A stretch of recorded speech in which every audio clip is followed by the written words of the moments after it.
Hello everyone, কেমন আছো তোমরা? আশা করি তোমরা ভালো আছো। আমিও ভালো আছি। রিন্স ব্লগ চ্যানেলে সবাইকে স্বাগত জানালাম। তো আজকে আরেকটি ভিডিও নিয়ে চলে আসলাম, যেহেতু এটা মানডের ভিডিও আজকে ছাড়ছি, কারণ এতটা বিজি ছিলাম এতদিন ঘোরাতে। আর আজ মামা বাড়ি থেকে এখন মাসি বাড়ি শিফট হচ্ছি, যেহেতু মামা বাড়ি ঘোরা হয়ে গেছে। তো আজকে মামা বাড়ি থেকে বিদায় নিচ্ছি, আর এটা মানডের ভিডিও দিচ্ছি। আর এডিটিং করতে তোমরা সবাই জানো কতটা টাইম লাগে, তো টাইম পাচ্ছিলাম না। তো বললাম না যে একটু লেট হবে, বাট চেষ্টা করবো টাইমলি তোমাদেরকে ব্লগগুলো ছাড়তে। আর তোমরা প্লিজ এইভাবে আমার পাশে থাকবে, আমার ভিডিওগুলো স্কিপ করবে না, সবাই দেখবে। তো আমরা উঠে পড়লাম গাড়িতে, উঠে এখন চলছি মাসি বাড়িতে। তো চারিপাশটা একটু দেখাচ্ছি, দেখো খুব সুন্দর জায়গা, খুব সুন্দর টাউনটা। তোমরা জানোই আসামে যারা আছো, তেজপুর টাউনটা তোমরা সবাই জানো কত সুন্দর। তো এইভাবে আমরা চলছি। আর এতটা গরম ছিল সেদিন, আর আসার পর আর টাইমই হয় নাই, যেহেতু ঘোরাতে এতটাই বিজি ছিলাম, এদিক ওদিক করছি। তো তাই জন্য টাইম পাই নেই। তো কথা বলতে বলতে তো চলে আসলাম মন্দির। এখন মন্দির পাবো, যেহেতু সেদিন তোমাদেরকে দেখিয়েছিলাম আমরা যে গিয়েছিলাম আর কি মহাভৈরব মন্দিরে। তো এটা দরং কলেজ। তোমরা যারা যারা আসামে আছো তোমরা সবাই জানো দরং কলেজটা। তো দরং কলেজ পার হয়ে ওই মন্দিরটা পাবো, মহাভৈরব মন্দিরটা। তো সামনেই যেহেতু পার হচ্ছি, তো ওটা তোমাদের সাথে একটু শেয়ার করছি। আর তোমাদের সাথে শেয়ার না করলে হবে না। আর সামনে এগুলো স্টলগুলি যে ভীষণ ভালো লাগে আমার। এই তো দরং কলেজ, দেখো এটা মেন গেট। তো এটা সবাই জানো, যারা যারা জানো প্লিজ একটু কমেন্ট সেকশনে কমেন্ট করে জানাও। যারা আসামে আছো, যারা আসামের বাইরে আছো, ওরাও জানবে। আজকাল সবাই সব জায়গার বিষয়গুলো জানে। তো তোমরা প্লিজ একবার আসামে এসে ঘুরে যাও, যারা আসামের বাইরে আছো। আর তারপর এখন কিছু কেনাকাটা ছিল, ওগুলো করে মাসি আমরা আবার বসে গেলাম। এতটা গরম পড়েছিল, তো এখানে মন্দিরটা দর্শন করলাম। আর দেখো কত ভিড় ছিল, যেহেতু ওর দিন মানডে ছিল, সোমবার ছিল, তাই জন্য। তো আমরা সবাই মিলে এখন আইসক্রিম খেয়ে নেব।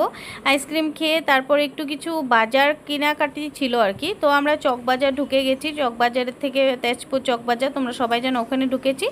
আর দাদা মাসি ওরা সবাই স্মার্ট বাজারে চলে গেলো, যেহেতু কিছু গ্রোসারিও বাজার ছিল, আর অনেক কিছু কেনাকাটা ছিল। জানোই তোমরা ভিতরে ঢুকলে কোনো লিস্ট লিখে যাওয়া যায় না, অনেক কিছু মানে কেনাকাটা থাকেই।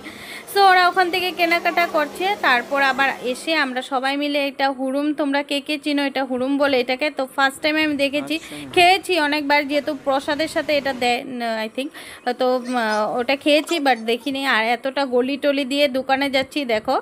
তো ভিতরে কিছু কেনাকাটা ছিল, ওটা পাচ্ছিলাম না, তো দোকানগুলো দেখাচ্ছিল। তো ওখান থেকে কিছু মার্কেটিং করার ছিল, তো করে অনেক কিছু বাজার করে কি এমনটা রৌদ্র দেখতে পাচ্ছ। তারপর এটা হলেশ্বর মন্দির শিবের, খুব সুন্দর। আর এখানে দেখো গ্রিনারি, তোমরা সবাই জানো গ্রিনারি পরিবেশটা ভীষণ ভালো লাগে। তারপর আমরা দেখতে দেখতে চলে আসলাম, এটা বালিপাড়া একটা জায়গা আছে, ওখানে এসেছি। যেহেতু মাসি অরুণাচল চাকরিগত, তো মাসির চাকরি রিটায়ার্ড হয়ে গেছে কবেই। তো এখন মাসি এখানে আস্তে আস্তে বাড়ি বানাবে। তো এটা একটা মাসির বাড়ি, জাস্ট একটা ফার্ম হাউসের মতো এখন এখানে বানাবে। তো ছোটো মোটো করে একটা বাড়ি করা আছে এখানে, রাত্রটা জাস্ট স্টে করবো। তারপর আমরা মাসির আর একটা ফ্ল্যাট আছে ওখানে চলে যাব। তো পাশে দেখো কি সুন্দর পরিবেশ একটা, ওখানে আমরা সবাই চলে গেলাম। শাপলা ফুল যেটা বলে, ওখানে শাপলা ধরে আছে, ওগুলোতে একটু দেখলাম সবাই মিলে, বোন টোন সবাই মিলে আমরা একটু এনজয় করছি আর কি, এতদিন পর আবার দেখা। তো যাই হোক, আজকে ব্লগটা বিশেষ বড় আর করলাম না। তো ভালো লাগলে তোমরা প্লিজ সাবস্ক্রাইব করে দিও, সাবস্ক্রাইব করে দিও, আর পাশে থাকা বেল আইকনটি দাবিয়ে দিও। আর এখানে দেখো মাসির গাছের পেয়ারা ধরেছে, তো পেয়ারা খাচ্ছি এখন। তো আজকে ব্লগটা কেমন লাগছে তোমরা প্লিজ একটু কমেন্ট সেকশনে কমেন্ট করে জানাবে।